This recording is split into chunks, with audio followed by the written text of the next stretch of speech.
Welcome, ladies and gentlemen. Did David create the Xenomorphs? What was Ridley Scott's original plan? Today, I'm going to show you an excerpt from an interview with Danne Hallet, who was very, very influential in David's lab. So all of those beautiful sketches, the drawings that were around, the charcoal, all the experimentation elements.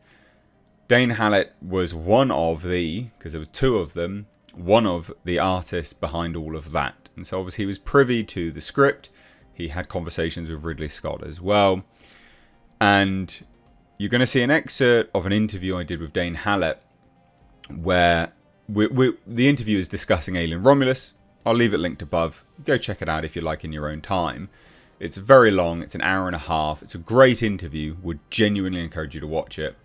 But at the end of the interview, I took the opportunity to ask Danne, obviously I'd be remiss if I didn't do this, what was David doing?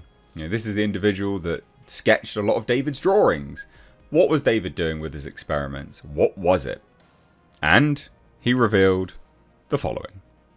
So, so then you're probably best placed to give us a peek behind the curtain of David's experiments. So what was he doing?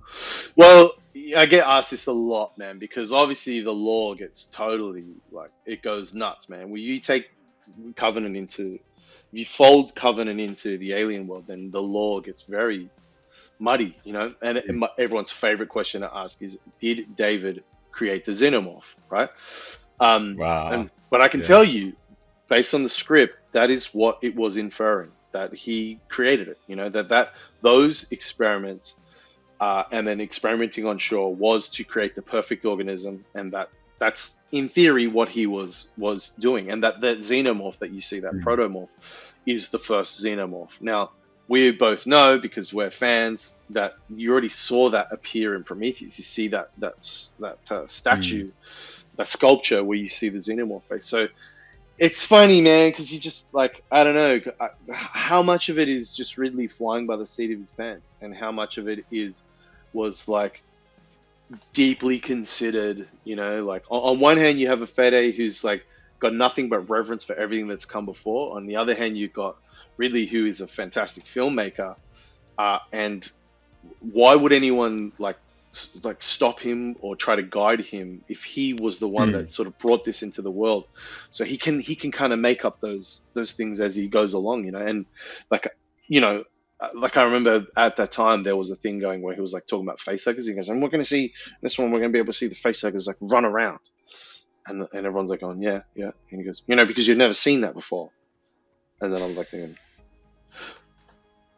okay, I see what's going on here. Yep. All right, no worries. So you kind of think, I don't know, man, how much of that stuff was he just compelled as a filmmaker, as an artist, compelled to do, you know, and to try, which, man, there's so much of it works out, so much of it does work, but some of it just kind of, I don't know, it's hard, man. There's alien fans, there's science fiction fans, and there's movie fans, you know, and I think, and Ridley knows, man, he's a fantastic producer, and he's out there to land all that stuff. That's why he works so prolifically, man. The guy. Yeah, he does. Especially for, you know, not to demean someone for their age, but for his age, I mean, he's doing things, you know, people half of his age would not keep doing now. I mean, he's constantly doing it. So I'll give him his dues there. Now, I thought I would just sort of drop in at the end of this and discuss the implications of this moving forwards, and also how essentially that doesn't really matter anymore. So Ridley Scott's original plan was, yes, David was always going to be creating the Xenomorph. That was the end goal. That was the intention. There is obviously some debate around, or there has been a lot of debate around this topic. And there's been a lot of debate around this topic for a few reasons, because the novelization of Alien Covenant essentially explained that David was just following a recipe left by the engineers. However, we now know, again from the horse's mouth, so to speak, that the intention was that David was going to be creating the Xenomorph overall, and that the protomorph was going to be the very first Xenomorph. Hence, I guess, you know, the interesting term protomorph that we'd, as a fandom, I think, sort of willed into existence. Now, I don't think it really matters that this was the original intention, because Fede Alvarez with Alien Romulus has now come out and confirmed, by the virtue of what's in that film, that the Prometheus strain, the mutagen, the pathogen, is within the big chap. So for those that don't remember, just real quickly, the whole story of Alien Romulus is that the Renaissance space station comes into orbit around the Jackson Star colony, and it does that because it's been rendered inert.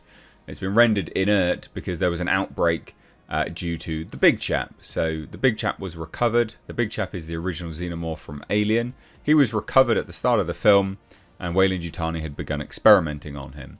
They had reworked his DNA all the way backwards, and all the way backwards to the mutagen. They find the pathogen, the black goo that is, of course, in Prometheus and Alien Covenant.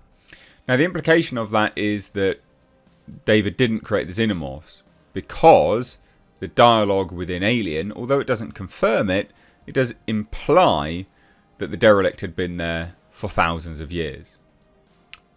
A lot older than Prometheus mission and Alien Covenant mission. So there's that. You know, that sort of renders that train of thought from a filmmaking perspective obsolete. Which, thank God, Fede did this. But then also there is the TV series Alien Earth, which is set before all of this stuff. Set around the time of the Prometheus mission. From what we know, potentially a year after the Prometheus mission. And that will have aliens in it. So that alone will once again confirm that David did not create the Xenomorph. But it is interesting that that was always the end goal of David creating the Xenomorph. Now again, this is just an excerpt from a much, much longer interview. It was a great conversation, and a massive shout out to Danne Hallet for doing this conversation with me. Again, great conversations with great people in the industry always reveal some fantastic tidbits of information. You'll find Danne Hallet's Instagram linked down below. Please do go and check it out, and please do tell him I sent you. Anyway, thanks so much for watching. Leave your thoughts down below on the implication that Ridley Scott did indeed want David to create the Xenomorph. What do you think about that? I know it's a much maligned thing, but I'd love to hear it. Again, this is the individual that created essentially all of the artwork that was in David's laboratory, all of that beautiful artwork. So he obviously understood to a certain degree what was going down and was privy to the script. Anyway, thanks guys, take care, bye bye now.